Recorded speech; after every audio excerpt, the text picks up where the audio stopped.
오늘 여호수아 말씀을 함께 보겠는데요. 우리가 살아가면서 어떤 중요한 변환의 순간을 맞이하기도 하고 또 두려움에 쌓이기도 하고 또 부담감을 느끼는 순간 가운데 살아가기도 합니다. 오늘 말씀을 통하여서 그러한 때에 우리가 어떻게 살아가야 될지 또 무엇을 중심으로 살아가야 될지 오늘 말씀 통해서 함께 나누는 시간을 갖도록 하겠습니다. 모세를 이어서 이제 이스라엘을 이끌어가는 여호수아에게는 커다란 부담이 있었을 거라고 생각이 되어집니다. 특별히 이스라엘 백성들의 광야의 모습들을 보면 계속해서 반역하고 무너지고 그리고 하나님의 말씀에 순종하지 않았던 그런 모습들을 너무나 오랫동안 지켜보았죠. 또 이스라엘 백성들을 이끌어가던 모세가 있었지만 이제 그 모세가 죽음으로 말미암아서 모든 리더십이 자신에게 쏠리고 또 그것을 감당해야 되는 그런 부담이 그에게 있었습니다. 그 과정 속에서 그가 어떻게 이해를 감당했는지 함께 보도록 하겠습니다. 특별히 이것을 잘 감당하기 위해서는 우리가 주의 능력 안에서 강하고 담대한 것이 필요합니다. 이 강하고 담대하라는 표현이 오늘 본문에 3번 등장하는데 오늘 본문뿐만 아니라 성경의 곳곳에서 중요한 순간에 이 말씀들이 기록되어 있는 것을 보게 됩니다. 신명기 31장에 보면 모세가 여호수아를 지명하고 또 그에게 이스라엘 백성들을 부탁할 때 강하고 담대할 것을 2번에 걸쳐서 이야기합니다. 또한 역대상에 보면 다윗이 솔로몬에게 하나님의 전을 건축할 것을 부탁할 때 이렇게 말하죠. 역대상 22장 13절에 보면 그때 내가 만일 여호와께서 모세를 통하여 이스라엘에게 명령하신 모든 규례와 법들을 삼가 행하면 형통하리니 강하고 담대하여 두려워하지 말고 놀라지 말라라고 선포하고 있는 것을 보게 되는 것이죠. 이렇게 중요한 순간에 어떻게 강하고 담대할 수 있는지 또한 어떤 면에서 강하고 담대해야 되는지 오늘 말씀을 통해 함께 살펴보겠습니다. 먼저 첫 번째로 강하고 담대하라고 나오는 말씀은 6절에 등장하고 있는데요. 우리 6절 같이 한번 보겠습니다. 시작. 강하고 담대하라. 너는 내가 그들의 조상에게 맹세하여 그들에게 주리라 한 땅을 이 백성에게 차지하게 하리라. 아멘. 첫 번째 강하고 담대해야 될 측면은 비전을 확신함에 있어서 강하고 담대해야 된다는 사실입니다. 강하고 담대하라. 넌 내가 그들의 조상들에게 맹세하여 그들에게 주리라 한 땅을 이 백성에게 차지하게 하리라 라고 말하고 있는 것이죠.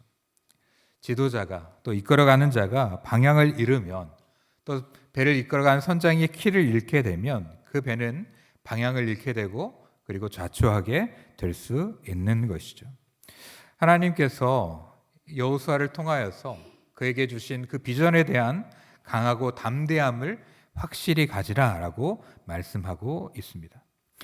2절과 3절, 4절을 통하여서 하나님께서는 그가 어떤 것을 감당해야 되는지 말씀해 주고 계시죠. 요단을 건너가서 네가 밟는 모든 땅을 너에게 주겠다라고 얘기하고 또 동서남북의 그 지형들을 이야기하면서 이것이 너희의 땅이 될 것을 그들 가운데 말씀하고 있습니다. 특별히 3절에 보면 내가 너희에게 주었다라고 말하고 있는 것이죠. 아직 점령해야 되는 곳이지만 하나님께서 그들 가운데 미리 주신 것처럼 말씀하고 있습니다. 이미 소유권이 그들 가운데 넘어간 것은 아니지만 하나님께서 소유권을 그들에게 주셨다라는 그 확신 가운데 나아갈 것을 말하고 있는 것이죠. 이와 같이 우리가 믿음의 길을 걸어갈 때 또 중요한 전환의 시기에 흔들리지 않는 비전을 가져야 되는 것입니다. 6절에 보면 그들의 조상에게 맹세하여 그들에게 주리라 한 땅을 이 백성에게 차지하게 하겠다라고 말씀하셨습니다. 이스라엘 백성들이 애굽 땅에서 나오면서 그들의 소원이고 또한 그들의 비전이 무엇이었습니까? 바로 하나님의 약속의 땅에 들어가는 것이었죠. 그들이 광야 가운데 오랜 세월 동안 고생하면서 그들이 놓치지 않아야 되는 것이 무엇입니까? 하나님의 약속의 땅, 가나안 땅에 들어가는 것이죠. 이와 같이 목표를 잃어버리지 않고 목표가 흔들리지 않는 것이 무엇보다 중요한 것이죠. 이 사명에 대한 담대함을 가지고 하나님께서 우리에게 주신 이 가나안 땅에 대한 그 비전을 가지고 나아가는 그 사명과 비전에 대한 담대함이 있게 될 때, 그리고 강함이 있게 될 때 그 모든 일들을 이루어가게 되는 것이죠. 하나님께서 우리 교회에 주신, 또 여러분의 삶 가운데 주신 하나님의 비전이 있는 줄 믿습니다. 하나님의 사명과 소망이 있는 줄 믿습니다. 그것을 붙잡고 흔들리지 않는 저와 여러분이 되기를 주의 이름으로 축원합니다. 가나안을 정탐할 때 12명의 정탐꾼이 그 땅을 정탐합니다. 그리고 그 땅에 대한 여러 가지 평가들을 내놓는데 10명의 사람들은 어떤 평가를 내놓습니까? 그 땅이 좋기는 하지만 그들 앞에 우리는 메뚜기와 같은 존재이고 이것은 이루어지기 어렵고 이루어질 수 없다라고 하면서 그들에게 주신 그 비전에 대해서 흔들리고 강한 마음을 갖지 못했던 것이죠. 하나님이 주신 그 약속과 그 비전과 그 소망에 대한 담대함을 갖기보다는 그들이 눈으로 보았던, 그들이 맞닥뜨렸던 그 현실 앞에서 그 현실만을 크게 보고 하나님의 비전과 하나님의 약속을 크게 보지 못함으로 말미암아서 그들은 흔들렸고 그들의 말들이 이스라엘 전체로 말미암아 두려워하게 만들고 결국은 그들이 광야에서 40년의 시간을 보내게 되는 그러한 단초가 되었던 것을 우리가 보게 되는 것이죠. 하나님께서 우리에게 주신 그 비전과 소망에 대한 담대함을 갖기를 주의 이름으로 축원합니다. 이스라엘 백성들이 하나님의 약속의 땅, 언약의 땅에 대한 그런 비전을 가지고 그리고 흔들리지 않아야 되는 것처럼 강하고 담대해야 되는 것처럼 우리에게 주신 그 비전을 향한 담대함이 있기를 간절히 바랍니다. 그리고 두 번째는 우리 7절에 등장하고 있는데 우리 7절 말씀 같이 한번 보겠습니다. 시작. 오직 강하고 극히 담대하여 나의 종 모세가 내게 명령한 그 율법을 다 지켜 행하고 우로나 좌로나 치우치지 말라. 그리하면 어디로 가든지 형통하리니. 아멘. 그러면서 이 율법책을 떠나지 말게 하고 묵상하고 다 지켜 행하라 라고 말하고 있는 것이죠. 여기에 두 번째로 우리가 강하고 담대해야 될 부분인데요. 바로 하나님의 그 비전과 약속을 어떻게 이루어갈 건가, 방법에 대한 것입니다. 하나님의 방법, 곧 하나님의 말씀을 믿고 그리고 그 말씀을 마음 가운데 새기고 그 말씀을 따라 가기로 결심하며 그 말씀에 대한 강하고 담대함을 갖게 될 때 우리가 그 길을 갈 수 있게 되는 것이죠. 하나님의 일을 행하다 보면 마음이 흔들리기도 하고 마음이 약해지기도 하고 이 길이 맞나 하는 생각이 들기도 합니다. 세례요한이 예수님께서 하나님의 보내신 그 메시아임을 분명하게 확인하고 있었지만 그가 감옥에 그리고 여러 가지 어려움의 상황 가운데 처하게 되었을 때 예수님께서 과연 하나님께 보내신 바로 그 메시아인지에 대한 그 믿음이 흔들려 갔습니다.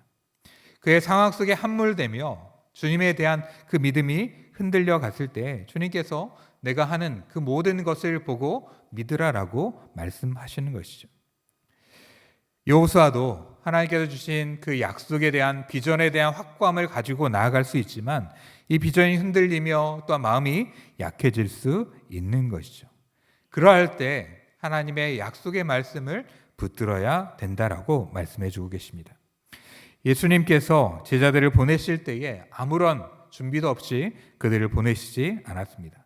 전도하고 그리고 또한 그들을 파송할 때에 병을 고치는 능력과 그리고 또한 귀신을 쫓아내는 능력을 주시면서 그들을 그 사역지로 보내셨던 것이죠. 하나님께서도 여호수아를 통하여서 이스라엘 백성들을 통하여서 그의 비전들 또한 그의 소망들을 이루어갈 때 감당할 수 있는 방법을 주시는데 그건 다른 것이 아니라 하나님의 말씀에 따라서 좌로나 우로나 치우치지 않는 것이고 그리고 말씀을 묵상하며 그것을 다 지켜 행하는 이 일 가운데 강하고 담대할 것을 명령해 주신 것이죠. 현실적으로 보면 이 말씀에 대한 것이 그들에게 실질적인 도움이 될까 하는 생각이 듭니다. 오히려 그들에게 필요한 것은 백성들의 존경심이 필요했고 또 칼을 잘 쓸고 또 훈련하는 것들이 필요했고 전쟁의 전략이라든가 전쟁을 위해서 물과 그리고 식량과 무기들을 준비하는 이러한 것들이 그들에게 실제적인 도움이 되고 필요한 것이었을 겁니다. 어쩌면 그들의 비전을 이루어가는 데 있어서 그런 실제적인 준비들이 더 중요할지 모르는 것이죠. 하지만 하나님께서는 이와는 다르게 이상한 방법을 가르쳐 주고 계십니다. 율법을 잘 지켜 행하며 순종할 때 형통하겠다라고 말씀해 주시는 것이죠. 그러면 하나님의 말씀을 지키고 그 말씀을 묵상하며 그 말씀을 마음 가운데 두는 것은 무엇입니까? 그 말씀 자체에 집중하는 것도 있지만 하나님을 의지하는 것이죠. 전쟁의 모든 것이 하나님께 속해 있다라는 것을 인정하는 것입니다. 하나님이 함께 하시기만 하면 이스라엘은 승리할 수 있습니다. 하나님이 함께 하시기만 하면 어떠한 전쟁이든지 이스라엘은 승리합니다. 이스라엘의 역사를 보면 하나님께서 그들과 함께 하실 때 군사적으로 약하고 부족하다 할지라도 하나님께서 불을 보내며 우박을 보내며 천군 천사를 보내며 하나님의 놀라운 일들을 행하면서 그들 가운데 승리를 허락해 주셨습니다. 하지만 아무리 군사력이 강하다 할지라도 하나님을 의지하지 않고 하나님의 말씀에 순종하지 않을 때 그들 가운데에 어김없이 패배가 임하고 말았던 것이죠. 우리가 사울을 잘 알고 있습니다. 사울이 다윗보다 크지 못하며 다윗의 적수가 될 수 없었던 것은 그가 하나님을 신뢰하지 않았기 때문이죠. 아말렉과의 그 전쟁에서 이기고 나서 승리한 후에 그것들을 가지고 하나님께서 모든 것들을 바치라 하였지만 그가 어떻게 합니까? 자기가 필요한 것들을 놔두고 다 하나님 앞에 바치지 않습니다. 그러므로 말미암아서 그는 그의 인생 가운데 커다란 실패를 경험하고 하나님 밖으로 버림을 당하고 말았던 것이죠. 하지만 다윗은 어떻습니까? 그의 삶을 통하여 준비한 바가 있지만 만군의 여호와의 이름으로 나아가며 주의 말씀을 그의 중심 가운데 가지고 있을 때에 골리앗을 처단하고 그리고 수많은 적들을 이기며 승리했던 것을 우리가 잘 알고 있습니다. 여호와의 말씀을 그 입에서 떠나지 않게 하며 그 말씀을 주야로 묵상하는 것. 시편 1편에 나오는 것처럼 복 있는 사람은 오직 여호와의 율법을 즐거워하여 그 율법을 주야로 묵상한다라고 말했는데 하나님의 비전을 이루고 하나님의 뜻을 이루는 자들은 하나님의 말씀을 즐거워하며 하나님의 말씀을 묵상하는 자들인 줄 믿습니다. 또한 하나님의 말씀에 순종하는 자들인 줄 믿습니다. 이제 2장에 보면 이스라엘 백성들을 이끌고 그리고 여호사가 가나안 땅에 들어가게 됩니다. 그리고 여리고성을 앞두고 그가 어떠한 일들을 행합니까? 바로 할례를 행하게 되는 것이죠. 20세 이상 된 이스라엘 남자들 가운데에 할례 받지 못했던 그들을 데리고 할례를 행하게 되는 것이죠. 할례를 행한다는 것은 전쟁을 앞둔 자에게 무척이나 어리석은 행위였고 그리고 전력의 손실을 일으키는 것이었습니다. 하지만 하나님께서 할례를 명하시고 또 할례를 행하라 할 때 그 말씀에 대해서 있는 그대로 순종하며 따라가게 됐던 것이죠. 그럴 때 하나님께서 할례 받은 그러한 군대였지만 그들을 통하여서 하나님께서 여리고성을 무너뜨려 주시고 그리고 그들 가운데 승리를 허락해 주시는 것이죠. 그 말씀을 입에서 떠나지 않게 하고 그리고 묵상하며 다 지켜 행할 때 평탄하게 될 것이며 그리고 형통하게 된다라고 말씀하고 있습니다. 하나님께서 우리에게 하나님의 비전을 이루고 소망을 이루는 방법을 허락해 주셨습니다. 그건 다른 것이 아니라 하나님의 말씀을 묵상하고 그 말씀을 지키고 그 말씀을 소중하게 여기고 그 말씀을 따라가는 것이죠. 우리가 다른 것들도 필요하지만 하나님의 말씀에 대한 철저한 순종과 헌신, 이것이 무엇보다 우리가 지켜가야 될 마음이고 또 이 말씀에 대하여서 말씀을 지켜가는 것에 있어서 강하고 담대할 때 하나님의 뜻이 우리 가운데 이루어지게 될 줄 믿습니다. 그 다음에 세 번째로 강하고 담대할 것이 무엇인지 우리 9절 말씀 한번 같이 보겠습니다. 시작. 내가 내게 명령한 것이 아니냐. 강하고 담대하라. 두려워하지 말며 놀라지 말라. 내가 어디로 가든지 내 하나님 여호와가 너와 함께 하느니라. 아멘. 우리가 세 번째로 강하고 담대해야 될 것이 무엇입니까? 두려워하지 않고 강하고 담대해야 되는 것이죠. 두려움의 마음에 대해서 강하고 담대함을 가져야 되는 것입니다. 공동체가 또한 지도자가 가질 수 있는 큰 위험 가운데 하나는 두려움이죠. 아직 일어나지 않았지만 일어날 것처럼 여기며 마음에 무너지는 것들, 그리고 불확실성에 대한 확고한 그런 마음들, 이것이 바로 두려움인 것이죠. 실패에 대해서 또 불확실성에 대해서 두려움이 있게 될 때에 그러한 마음이 생기지 않도록 하나님께서 강하고 담대할 것을 말씀하십니다. 이스라엘의 군사가 60만이긴 했지만 제대로 훈련받지 못했고, 그리고 노예 생활하던 부모의 슬하에서 태어난 자들이고, 그리고 광야에서 유년기를 보내고 자라왔던 자들입니다. 그렇기 때문에 그들은 형편없는 군대였고, 그리고 아무것도 갖춰지지 못한 자들입니다. 그러한 그들 앞에 가나안 땅의 주민들은 거대해 보이고, 그리고 그들 앞에 작게 보일 수 있습니다. 그리고 무언가 눈에 보이는 것이 있지 않기 때문에 두려워하며 염려할 수 있는 것이죠. 그런데 하나님께서 여호수아에게 두려워하지 말고 강하고 담대할 것을 말씀해 주고 계시는 것이죠. 두려워하지 말고 마음을 강하게 하고 담대하라. 내가 너와 함께 하겠다라고 말씀하고 있는 것이죠. 5절에 보면 내 평생에 너를 능히 대적할 자가 없으리니 내가 모세와 함께 있었던 것 같이 너와 함께 있을 것입니다. 모세와 함께 하셨던 하나님을 그는 알고 있는데 그 모세와 함께 있었던 것처럼 너와 함께 해주겠다라고 하나님께서 약속하고 계시는 것이죠. 아무도 너의 앞에 능히 대적할 자가 없게 하겠다. 너를 대적하려고 진칠 수 있는 자가 아무도 없게 하리라라고 말씀해 주셨던 것이죠. 이 말씀을 가지고 이제 여호수아는 하나님의 말씀을 따라 나아가게 됩니다. 실제로 2장에 보면 여리고성을 정탐할 때 어떤 일들이 일어납니까? 기생 라합을 통하여서 가나안 사람들의 마음이 다 녹아버린 것을 알게 되는 것이죠. 또 5장에 보면 하늘의 군대 장관을 하나님께서 보내주신 것을 우리가 보게 됩니다. 두려움이 우리를 사로잡지 못하도록 우리의 마음을 강하게 하고 담대히 할 때 하나님께서 우리 가운데 일하실 줄 믿습니다. 디모데후서 1장 7절에 보면 하나님이 우리에게 주신 것은 두려워하는 마음이 아니요 오직 능력과 사랑과 절제하는 마음이다라고 말씀하셨습니다. 우리가 두려워하지 아니하고 우리와 함께 하시는 하나님, 우리에게 약속을 주시는 그 하나님을 믿고 강하고 담대할 때 하나님께서 우리를 통한 놀라운 역사를 이루어가 주실 줄 믿습니다.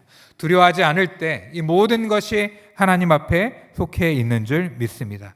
우리 개인의 삶과 또 교회에 가는 길 가운데에 여러 가지 어려움과 또 변수들이 예상되지만 그럼에도 불구하고 하나님께서 우리를 붙드시며 우리와 함께 하시고 두려워 말고 담대하라는 하나님의 말씀을 신뢰하게 될 때 우리가 그 두려움을 이겨내고 반드시 승리하며 하나님의 영광의 자리에 임하게 될 줄 믿습니다. 뿐만 아니라 우리가 하나 더 기억할 것이 있는데요. 오늘 본문에 읽지는 않았지만 이제 하나님의 백성들이 여호수아를 향하여서 마음을 강하게 하고 담대하게 할 것을 말씀합니다. 여호수아는 크게 보면 3번에 걸쳐서 이 이야기를 듣습니다. 오늘 본문뿐만 아니라 모세를 통하여서 마음을 강하게 하고 담대하라라는 이야기를 듣습니다. 그리고 하나님을 통하여서 이 말씀을 3번이나 강조해서 듣는 것이죠. 그리고 마지막에 그의 백성들을 통하여서 이런 말씀을 듣게 되는데요. 18절에 보면 누구든지 당신의 명령을 거역하며 당신의 말씀을 순종하지 아니하는 자는 죽임을 당하리니 오직 강하고 담대하소서라고 백성들이 이야기하는 것이죠. 모세를 통하여서 강하고 담대할 것을 들었고 하나님을 통하여서 3번이나 강하고 담대할 것을 들었던 여호수아에게 백성들이 마음을 강하게 하고 담대히 하시옵소서. 당신의 명령을 거역하는 자들을 우리가 다 처단하겠고 하나님께서 함께 계실 것을 믿습니다라고 그가 말하게 되는 것이죠. 이러한 3번에 걸쳐서 이러한 확신의 말씀을 듣게 되었을 때 여호수아는 그의 마음을 강하게 할 수 있었고 그리고 여리고의 가나안의 정복의 사건들을 감당할 수 있게 되는 것이죠. 오늘 말씀을 통하여서 우리 교회의 전환기를 지나가고 또 여러분의 삶 가운데 중요한 순간들을 지나갈 때에 무엇보다 하나님께서 주신 비전과 사명에 대해서 강하고 담대한 마음을 갖는 여러분이 되기를 간절히 바랍니다. 또한 그런 강하고 담대한 비전을 지켜가기 위해서 우리에게 말씀을 주시고 그 말씀을 묵상하고 그 말씀을 마음에 두고 그 말씀을 지켜가는데 강하고 담대한 마음으로 그 말씀을 붙잡는 저와 여러분이 되기를 간절히 바랍니다. 또한 두려움이 우리 가운데 엄습할 때에 주님께서 주셨던 그 약속의 말씀, 두려워 말고 강하고 담대하라, 내가 너와 함께 하겠다는 그 약속의 말씀을 붙잡는 저와 여러분이 되기를 바랍니다. 그리고 우리가 한 마음으로 서로를 격려하며 두려워 말고 담대하라 이야기하며 하나님의 말씀을 따라가게 될 때에 하나님께서 우리에게 닥친 그 모든 순간순간들을 지나가게 하시며 하나님의 비전과 하나님의 소망을 우리 가운데 이루어 가 주실 줄 믿습니다. 많은 근심과 걱정과 두려움과 불안이 있는 그러한 시대를 우리가 살아가지만 주님께서 우리에게 주시는 이 말씀, 두려워하지 말고 강하고 담대하라, 내가 너와 함께하리라, 이 말씀을 붙잡고 신뢰하며 믿음 가운데 걸어가 승리하는 저와 여러분이 되기를 주의 이름으로 축원합니다. 같이 기도하겠습니다. 사랑과 은혜 하나님 아버지, 이스라엘 백성들이 가나안 땅에 들어가는 중요한 전환기 가운데에 하나님께서 여호수아를 세우시며 그에게 말씀하십니다. 하나님께 주신 비전에 대하여, 하나님 주신 그 수명에 대하여 흔들리지 말고 강하고 담대한 마음으로 붙잡으라 말씀하십니다. 또한 두려워하지 말고 강한 마음으로 하나님의 말씀을 붙잡고 그 말씀대로 행하며 나아갈 것을 말씀하십니다. 그리고 무엇보다 그의 마음을 엄습하며 무너뜨릴 수 있는 두려움에 대하여서 그 두려움을 이겨내고 마음을 강하게 하고 담대할 것을 말씀하십니다. 하나님, 이 말씀을 기억하며 교회의 전환기를 잘 지나갈 수 있도록 주님 도와주시며 온 성도들이 한 마음 한 뜻으로 우리 가운데 일을 이루시며 행하시며 완성하시는 하나님을 향한 믿음으로 나아가는 하나님의 귀한 백성들이 될 수 있도록 은혜 내려 주시옵소서. 또한 여호수아에게 강하고 담대하라 말했던 백성들처럼 우리 온 성도들이 한 마음으로 강하고 담대할 것을 서로 격려하며 아름답게 나아가게 될 때에 하나님께서 우리 교회를 통하여 이루시고자 하는 일들이, 그리고 또한 전환의 모든 시간들이 잘 이루어지게 될 줄 믿습니다. 이러한 주님을 신뢰하며 두려움이 아닌 주님께서 함께 하신다는 확신 속에서 강하고 담대함을 가지고 나아가는 하나님의 귀한 백성들이 되게 하여 주시고, 또 우리 성도들의 삶 가운데서 용기와 담대함이 필요할 때에 이 말씀을 붙들고 승리하는 하나님의 귀한 백성들이 될 수 있도록 우리 하나님 인도하여 주시옵소서. 주님께서 우리와 함께 하시며 주의 놀라우신 비전들과 소명들을 이루어가 주실 줄을 믿으며 걸어가신 예수님의 이름으로 기도합니다. 아멘.